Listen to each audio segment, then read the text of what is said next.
ದೇವರ ನಾಮಕ್ಕೆ ಸ್ತೋತ್ರವಾಗಲಿ. ಇಂದಿನ ನಿರೀಕ್ಷೆಯ ವಾಕ್ಯವನ್ನು ನಾವು ಓದಿಕೊಳ್ಳೋಣ. ಇಂದಿನ ನಿರೀಕ್ಷೆಯ ವಾಕ್ಯ ವಿಮೋಚನ ಕಾಂಡ 4ನೇ ಅಧ್ಯಾಯ 12ನೇ ವಾಕ್ಯ. Exodus chapter 4 verse 12. ಹೀಗಿರುವುದರಿಂದ ನೀನು ಹೊರಟು ಹೋಗು, ನಾನು ನಿನ್ನ ಬಾಯಿಗೆ ಸಹಾಯವಾಗಿದ್ದು ನೀನು ಮಾತಾಡಬೇಕಾದುದನ್ನು ಬೋಧಿಸುವೆನು ಎಂದು ಹೇಳಿದನು. ದೇವರು ಮೋಶೆಗೆ ಹೇಳಿದ ಕಾರ್ಯವನ್ನು ನಾವಿಲ್ಲಿ ಓದಿದ್ದೇವೆ.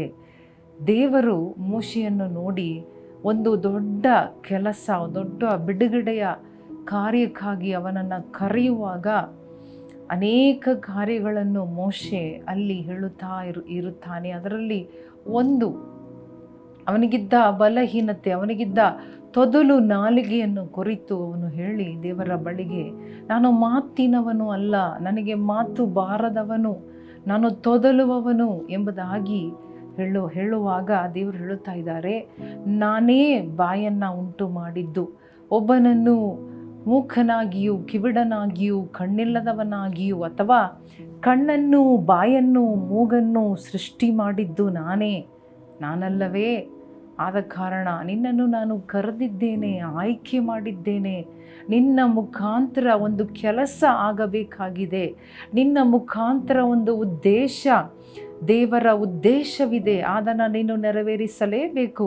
ನಿನಗೆ ಎಷ್ಟೇ ಬಲಹೀನತೆ ಇದ್ದರೂ ಪರವಾಗಿಲ್ಲ.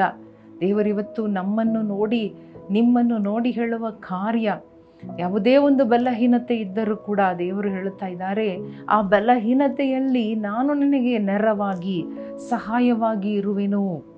ಅದು ಒಂದು ನೆಪವಾಗಿ, ಅಡ್ಡಿಯಾಗಿ, ಒಂದು ಕಾರಣವಾಗಿ ದೇವರಿಗೆ ಇರಬೇಕಾದ ಅವಶ್ಯಕತೆ ಇಲ್ಲ. ಅದು ನಮ್ಮ ಜೀವನದಲ್ಲಿಯೂ ಅಡ್ಡಿಯಾಗಿ, ಅಡಚಣೆಯಾಗಿ, ನೆಪವಾಗಿ, ಒಂದು ಕಾರಣವಾಗಿ ದೇವರ ಸೇವೆ ಮಾಡುವುದಕ್ಕಾಗಲಿ, ಕುಟುಂಬವನ್ನು ನಡೆಸುವುದಕ್ಕಾಗಲಿ, ಸಮುದಾಯದಲ್ಲಿ ದೇವರಿಗಾಗಿ ಜೀವಿಸುವುದಕ್ಕಾಗಲಿ, ಯಾವುದೇ ದೇವರ ನಾಮದಲ್ಲಿ ಕೆಲಸ ಮಾಡುವುದಕ್ಕಾಗಲಿ ಅದು ಒಂದು ನೆಪವಾಗಿರುವುದು ಬೇಡ, ಅಡಚಣೆಯಾಗಿರುವುದು ಬೇಡ. ದೇವರು ಹೇಳ್ತಾ ಇದ್ದಾರೆ, ನೀನು ತೊದಲು ನಾಲಿಗೆ ತಾನೇ, ನಾನೇ ನಿನ್ನ ನಾಲಿಗೆಯಲ್ಲ ಸಂಗಡ ಇರುವೆನು, ನಾನೇ ನಿನ್ನ ಬಾಯಿ ಮಾತನಾಡುವುದಕ್ಕೆ ಸಹಾಯ ಮಾಡುವೆನು, ನಿನ್ನ ಬಾಯಲ್ಲಿ ಮಾತನ್ನು ಆಡುವೆನು. ಆದ ಕಾರಣ ಧೈರ್ಯದಿಂದ ನೀನು ನಿನ್ನ ಬಾಯನ್ನು ನೀನು ಅಗಲವಾಗಿ ತೆರೆ, ಅದನ್ನು ನಾನು ತುಂಬಿಸುವೆನು ಎಂಬುದಾಗಿ ಹೇಳಿದ ಅದೇ ದೇವರು ಹೇಳುತ್ತಾ ಇದ್ದಾರೆ. ಇವತ್ತು ನಿಮ್ಮನ್ನು ನೋಡಿ ನಿಮಗೆ ನಿರೀಕ್ಷೆ ಕೊಡುತ್ತಾ ಇದ್ದಾರೆ, ಧೈರ್ಯ ಕೊಡುತ್ತಾ ಇದ್ದಾರೆ.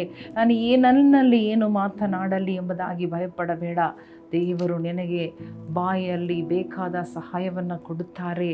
ಹಲ್ಲೆಲೂಯಾ. ಕಣ್ಣಿಗೆ ಬೇಕಾದ ಸಹಾಯ, ನೀನು ಕಿವಿಗೆ ಬೇಕಾದ, ನಿನ್ನ ಕೈಗೆ ಬೇಕಾದ, ನಿನ್ನ ಜೀವನಕ್ಕೆ ಈ ದಿನದಲ್ಲಿ ಬೇಕಾದ ಎಲ್ಲವನ್ನ ದೇವರೇ ಸಹಾಯವಾಗಿ ನಿನಗೆ ಬರುತ್ತಾರೆ, ಮಾಡುತ್ತಾರೆ. ಕಣ್ಣು ಮುಚ್ಚಿ ಪ್ರಾರ್ಥನೆ ಮಾಡೋಣ. ಹಲ್ಲೆಲೂಯಾ. ದೇವರು ಸ್ಪಷ್ಟವಾಗಿ ಮೋಶೆಗೆ ಹೇಳಿದರು, ಮೋಶೆ, ನಾನು ನಿನ್ನ ಮೇಲೆ ಕಣ್ಣಿಟ್ಟಿದ್ದೇನೆ, ನಿನ್ನನ್ನೇ ನಾನು ಆಯ್ಕೆ ಮಾಡಿದ್ದೇನೆ. I have found you, I have chosen you. Moses, you will go and bring my people.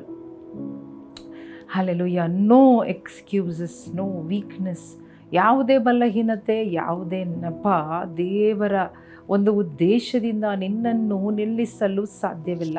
ನಿನಗೇನಿಲ್ಲವೋ ಅದು ದೇವರಾಗಿ ಬದಲಾಗುತ್ತಾರೆ. What you never had or what you don't have today, that God will take care. ದೇವರದನ್ನು ನೋಡಿಕೊಳ್ಳುವ ದೇವರಾಗಿದ್ದಾರೆ, ಸಹಾಯ ಮಾಡುವ ದೇವರಾಗಿದ್ದಾರೆ. ಇವರೇ ಕೋಟಿ ಸ್ತೋತ್ರ. ಯೇಸುವಿನ ನಾಮದಲ್ಲಿ ಬೇಡಿಕೊಳ್ಳುತ್ತೇವೆ ನಮ್ಮ ತಂದೆ, ಆಮೇನ್. ಪ್ರಿಯ ಸಹೋದರ ಸಹೋದರಿಯರೇ, ದೇವರು ಎಷ್ಟು ಒಳ್ಳೆ ದೇವರು, ನಿಮ್ಮನ್ನು ಕರೆದ ದೇವರು ಒಳ್ಳೆ ದೇವರು. ಅವರು ನಿಮಗೆಲ್ಲದ ಕಾರ್ಯವನ್ನು ಅವರೇ ಆಗಿ ಇದ್ದು ನಿಮಗೆ ಸಹಾಯವಾಗಿ ಇದ್ದುಕೊಂಡು ನಿಮ್ಮ ಬಲಗಡೆಯಲ್ಲಿ ನೆರಳಾಗಿದ್ದು ನಿಮ್ಮನ್ನು ನಡೆಸುತ್ತಾರೆ. ಆದ ಕಾರಣ ಭಯಪಡುವುದು ಬೇಡ. ಹೋಗೋಣ, ದೇವರ ವಿಷಯವಾಗಿ ಹೋಗೋಣ, ದೇವರ ನಾಮದ ಮಹಿಮೆಗಾಗಿ ಮಾತನಾಡೋಣ, ದೇವರ ನಾಮದ ಮಹಿಮೆಗಾಗಿ ಜೀವಿಸೋಣ. ದೇವರು ನಿಮ್ಮನ್ನು ಆಶೀರ್ವದಿಸಲಿ. ಆಮೇನ್.